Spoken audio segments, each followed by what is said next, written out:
Hello viewers, আসসালামু আলাইকুম। আপনারা সবাই কেমন আছেন? আলহামদুলিল্লাহ, আমিও ভালো আছি। আজকে নিয়ে চলে আসলাম নতুন আরেকটা রেসিপি। তালের সিজনে তাল দিয়ে পিঠা না খেলে কি হয়? তাই আজকে নিয়ে চলে আসলাম তালের পিঠা বানাবো। এখানে আমি প্রথমে বানিয়ে নিব।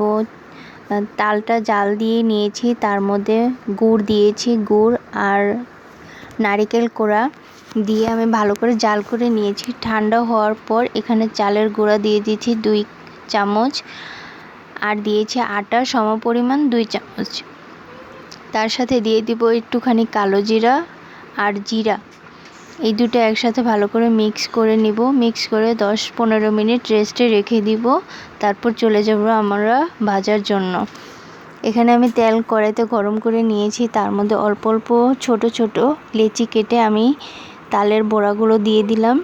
ওগুলো হালকা আঁচে ব্রাউন করে নিব। দেখেন বন্ধুরা, আমার মেয়ে আমি নামিয়ে রাখার পর টুথপিক দিয়ে এগুলোকে তালের ললিপপ বানাইতেছে। তাই আমার মেয়ের পছন্দ মতোই আমি পিঠাটার নাম দিয়েছি তালের ললিপপ। যদিও এটা তালের গুলগুলা টাইপের হবে, আমি ওর পছন্দের নামটা দিয়ে দিলাম। আল্লাহ হাফেজ।